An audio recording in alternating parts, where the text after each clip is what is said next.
ஒரு மாநிலத்தினுடைய ஒரு ஆளுநர், அவருடைய பணி அரசமைப்பின்படி இந்த நாட்டில் ஆட்சி நடைபெறுகிறதா என்று பார்க்க வேண்டியது. உன்னுடைய வேலை மக்களுடைய எதிர்பார்ப்பை நிறைவேற்றுவதானே ஒழிய உன் இஷ்டத்துக்கு நீ விரும்பக்கூடிய கொள்கையை வெளியில பேசுறதுக்கு இல்ல, ஜோக்கு கூட பேசக்கூடாது. ஒரு ஆளுநர் அப்படின்றவர் மாணவர்களிடம் உரையாற்றும் பொழுது கல்வி மேம்பாடு என்ன வழியில நீங்க போலாம் இதெல்லாம் தான் பேசணுமே ஒழிய, ஆனா அங்க வந்து நின்றுட்டு இவர் என்ன சொல்றாரு, ஜெய் ஸ்ரீராம்னு கத்துங்க.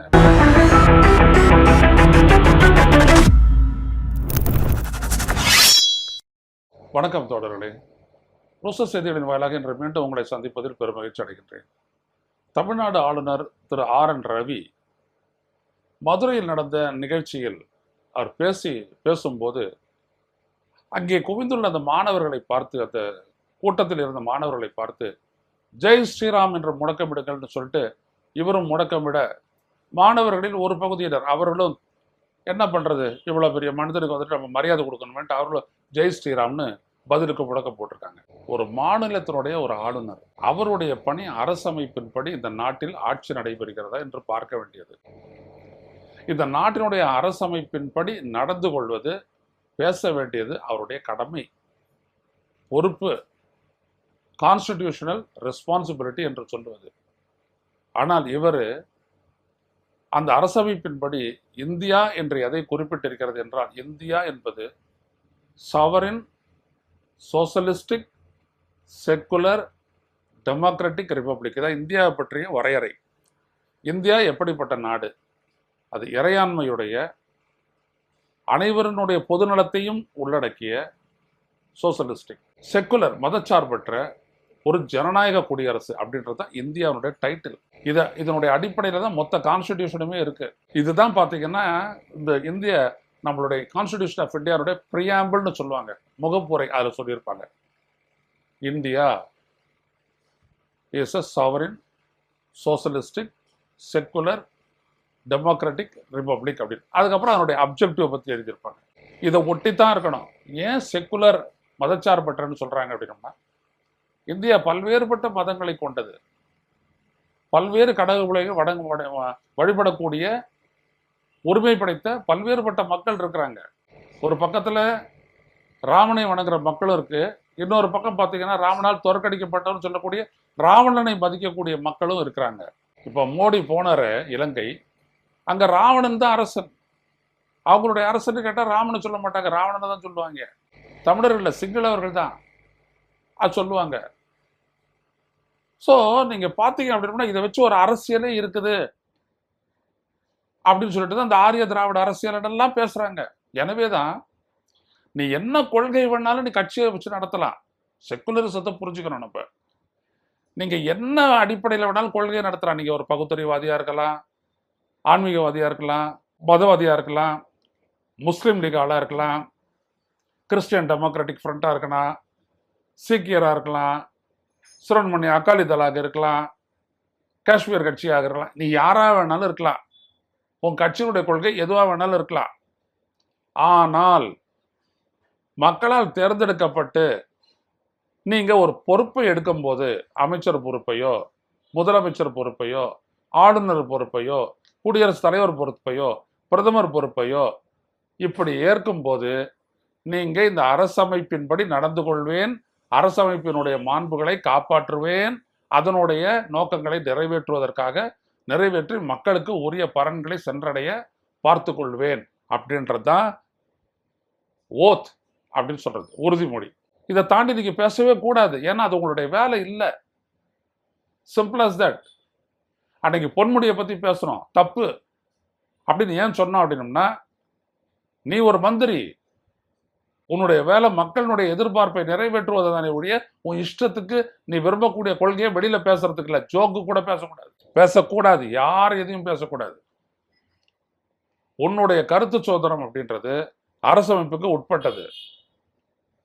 வெறும் ஒரு சிட்டிசனா இருக்கிறவன் அவனுடைய விருப்பத்தை எதை வேணாலும் பேசலாம். ஆனா அப்படி அவன் பேசுவதே சமூகத்திற்குள் பிளவு ஏற்படுத்தும், மோதலை ஏற்படுத்தும் என்றால் அது சட்டப்படி குற்றம் என்று சொல்லுகிறது இந்தியன் பீனல் கோட்.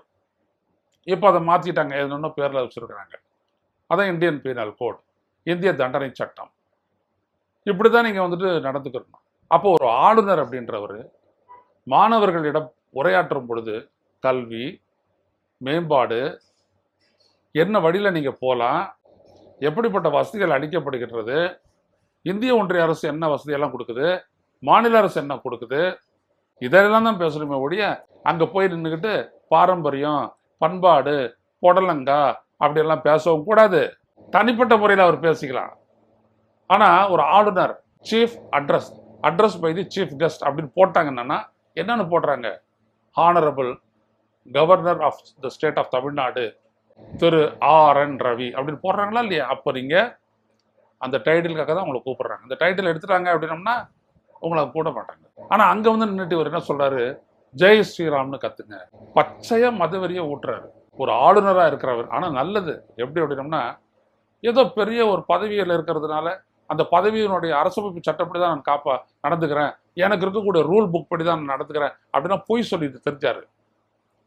415 பக்க அறிக்கை, இந்திய உச்சநீதிமன்றத்துடைய தீர்ப்பு, அது வந்துட்ட உடனேயே எல்லாரும் எழுதிட்டான் இந்தியா ஃபுல்லா. The power of governor and president has been outlined, தெளிவாக வரையறுக்கப்பட்டு விட்டது. அது குடியரசுத் தலைவரே ஆனாலும் அவர்கிட்ட போகக்கூடிய ஒரு மசோதாவை 3 மாதத்திற்குள் அவர் முடிவெடுத்து அவர் சொல்ல வேணும். சும்மா வச்சுக்கிட்டு 35 மாதத்துக்கு பிறகு சொல்றாங்க. நீட்டு தேர்வு தொடர்பாக தமிழக அரசு நிறைவேற்றிய சட்ட வரைவிற்கு ஒப்புதல் வழங்காமல் அப்படியே வைத்துவிட்டு 35 மாதங்கள், 36 மாசம்னா 3 வருஷம், 3 ஆண்டுகள் கிடப்பில் வைத்து விட்டு நாங்கள் அதை கிடப்பில் போட்டு விட்டோம், அதாவது அதுக்கு நாங்கள் ஒப்புதல் தரவில்லை அப்படின்னு சொல்றாங்க. இது பொறுப்பை தட்டி கழிப்பதற்கு ஒப்பாகும். டெரலிக்ஷன் ஆஃப் ரெஸ்பான்சிபிலிட்டி. உச்சநீதிமன்றம் தெளிவா சொல்லிடுச்சு, உங்களுக்கு கொடுக்கக்கூடிய பொறுப்பை ஒரு கால வரையறைக்குள் நீங்க நிறைவேற்றித்தான் தீர வேண்டும் என்று சொல்லும் பொழுது நீங்க இங்க வந்துகிட்டு ஜெய் ஸ்ரீராம் அப்படின்னு ஒரு 3 முறை கத்துனாரு, அவங்களும் கத்துறாங்க. ஒரு பகுதி தான் கத்துது, அதுவும் நல்லா கேட்டேன். இதையெல்லாம் எவ்வளவு விதமான ஒரு மோசடி என்று நீங்கள் சிந்தித்து பாருங்கள். உள்ளபடியே இந்த ஆளுநருக்கு ஒரு பொறுப்பு இருக்கும் என்றால், அந்த மாணவர்களுக்கு வழிகாட்ட வேண்டும் என்றால் அப்துல் கலாம் ஐயா எப்படி பேசினார்ன்றதை நீங்க பார்க்கணும். ஒருவரும் தூக்கத்தை வரைவிடாத, தூங்க விடாத ஒரு கனவை சுமந்து கொண்டு பணியாற்ற வேண்டும், இலக்கை எட்ட வேண்டும் என்று சொல்லி அவர் பேசினார். இவரு மதவாதத்தை, மதவெறியை ஊற்றுறாரு. ஜெய் ஸ்ரீராம்னு சொல்லிட்டு நீங்க மொராதாபாத்தில் என்ன நடக்குது, இங்க ஜெய் ஸ்ரீராம்னு சொல்லிட வேண்டியது, அங்க வந்துட்டு வக்ஃப் சொத்துக்களை எல்லாம் தவறாக பயன்படுத்தப்படுகிறதுன்னு சொல்லிட்டு ஒரு டிராமா போட வேண்டியது, ஒரு சட்டம் இயற்ற வேண்டியது, வக்ஃப் போர்டில் 2 இந்துக்கள் இருக்கலாம்னு சொல்ல வேண்டியது. அப்புறம் கலவரம் உண்டான உடனே கலவரத்தை அடக்க தவறிய மேற்கு வங்க அரசு, மொராதாபாத் கலவரத்தை அடக்க தவறிய மொராதாபாத் அரசுன்னு சொல்லிட்டு அதுக்கு வந்துட்டு ஒரு கண்டன குரல் ஆளுநரை வச்சு செய்ய வேண்டியது. தூண்டி விடுறது, அப்புறம் சட்ட ஒழுங்கு பிரச்சனை. இதைத்தான் நான் போன முறை குறிப்பிட்டேன். இவங்களுடைய வேலையே அதுதான். தமிழ்நாடு சட்டம் ஒழுங்கு சரியில்லைன்னு சொல்லி தமிழ்நாட்டே சட்டம் ஒழுங்கு பிரச்சனை ஏற்படுத்துவாங்க. வேலையே அதுதான். செய்யறதெல்லாம் கார்பரேட்டுக்காக எதையாவது செய்வாங்க. கொள்கை பாலிசி டிசிஷன் சொல்லக்கூடிய கொள்கை முடிவுகள் எல்லாம் அவங்களுக்காக தான் எடுக்கிறது. அதனால ஏற்படக்கூடிய இழப்பெல்லாம் தூக்கி வங்கிகள் மேல போட வேண்டியது, மக்கள் மேல வரிச்சுமை. சம்பாதிக்க ஆரம்பிச்சிங்கன்னா வருவாய் வந்ததுலேருந்து செலவு பண்றது வரைக்கும் எல்லாத்துலேயுமே பார்த்தீங்கன்னா வரி வரி வரி வரி போட்டு தீட்டி, மோடி ஆட்சிக்கு வரும்போது வெறும் 13 லட்சம் கோடிக்கு மட்டுமே போட்ட பட்ஜெட்டு இன்னைக்கு 48 லட்சம் கோடிக்கு போடுறாங்கன்னா கார்பரேட் வரியால் இல்லை, மக்களுடைய வரி பணத்தால். Direct indirect taxes. இதனால தான் நல்லா புரிஞ்சுக்கங்க. அன்னைக்கு 13 லட்சம், இன்னைக்கு 48 லட்சம். இந்த 48 லட்சத்தில் ஒரு 15 லட்சம் கோடி கடன், மீதி எல்லாம் 33-34 லட்சம் நம்மளுடைய வரி பணம் தான். எங்கே போகுது? ரோடு போடுறேன் கார்பரேட்டுக்கு, வேர் ஹவுஸ் கட்டி தரேன் கார்பரேட்டுக்கு, விவசாயிகளுக்காக 10 லட்சம் கார்பரேட்டுக்கு, எல்லாம் கார்பரேட்டுக்கு தான். எதுவும் சாதாரண மக்களுக்காக எதுவும் கிடையாது. சாதாரண மக்களுக்கு முந்த்ரா லோனு தமிழ்நாட்டை 4.25 கோடி பேர் கொடுத்தா அப்படின்னு சொன்னாங்க. யாரும் ஓட்டு போடல. இதுலேருந்து தெரியுதுங்களா இவங்க எவ்வளோ பெரிய புழுகன்கட்டு. ஆனால் அங்கே வந்துட்டு மாணவர்கள் பற்றியில் பேசும்போது இதெல்லாம் பற்றி பேசுறது இல்லை. ஜெய் ஸ்ரீராம். முஸ்லிம் சொத்துக்கள் கொள்ளையடிக்கப்படுகின்றன. இதே மாதிரி இந்துக்கள் சொத்துக்கள் கொள்ளையடிக்கப்படுகின்றன என்பதற்காகத்தான் இந்து சமய அறநிலைத்துறைனா அறநிலைத்துறையின் பொறுப்பில் கோயில் சொத்துக்கள் இருப்பதா எங்க கேள்வி. ஆனா முஸ்லிம்களுடைய சொத்துக்கள் வக்ஃப் வாரியத்தோட இருந்தது அப்படின்னா அது தவறாக பயன்படுத்தப்படுகிறது அப்படின்னு சொல்லிட்டு அளக்க வேண்டியது. உண்மை என்னன்னா வக்ஃப் சொத்துக்கள்ல அன்டிக்ளரடா அப்படியே கொடுத்துருக்காங்க இல்லையா, வாய் உறுதிமொழியா கொடுத்துருக்காங்க இல்லையா, அவ்வளத்தையும் அதுக்கெல்லாம் டாக்குமெண்ட் இல்லைன்னு சொல்லிட்டு அவ்வளத்தையும் பறிச்சு பெரிய பெரிய சொத்துக்கள் எல்லாம் பறிச்சு பல லட்சக்கணக்கான சொத்துக்கள் இருக்குதுன்னு மோடி வயிறு எறிகிறார். அந்த சொத்துக்கள் எல்லாம் பிரிச்சு அப்படியே கார்பரேட்டுக்கு பாஜக காரனும் கொடுத்துருவாங்க. நடக்குதா இல்லையா பாருங்க. மசூதிகளை இடிக்கிறது, இது வக்ஃப் நிலம்னு சொல்றாங்க, ஆனா அதுக்கான டாக்குமெண்ட் இல்லை அப்படின்னு சொல்லி இடிச்சு தள்ள வேண்டியது. நாட்டை தொடர்ந்து பதட்டத்தில் வைக்க வேண்டியது. இதெல்லாம் நடக்குதா? இன்னைக்கு ஆரம்பிச்சிட்டான். ஒரு வக்ஃப் சட்ட வக்ஃப் படி அதுக்கு வந்துட்டு எந்த விதமான ஆதாரம் இல்லைன்னு சொல்லிட்டு ஒரு மசூதி அடிச்சுட்டாங்க. அதுதான் செய்யணும் பாஜக அரசுனா. அதுதான், வேற எதுவும் மக்களுக்காகலாம் ஒன்றும் செய்ய மாட்டாங்க. மத்திய பிரதேசம், குஜராத், உத்தரப்பிரதேசம், பீகார், சத்தீஸ்கர் எந்த இடத்துக்கு வேணாலும் போடுங்க, அந்த மக்களுடைய வார்டுகளில் எந்த மேம்பாடு இருக்காது. ஒருத்த ஒப்பிட்டு இருக்கிறான். அதிகமான அளவிற்கு குஜராத் வளர்ந்துருக்கணும், வளரல. ஏற்றத்தாழ்வு மிகப்பெரிய அளவுக்கு இருக்குது. இந்தியாலேயே உலக நாடுகளோடு ஒப்பிடக்கூடிய ஒரு வளர்ச்சியை பெற்ற ஒரு மாநிலம் அப்படின்னா தமிழ்நாடு. ஏன்னா அங்க வந்துட்டு வறுமைக்கு கீழ் வாடக்கூடியவர்கள் ரொம்ப குறைவு, குஜராத்தில் மிக அதிகம். இதுதான் குஜராத் மாடல் ஆஃப் கவர்னன்ஸ். எவ்வளவு புழுவுனாங்க இதெல்லாம் யோசிச்சு பாருங்க.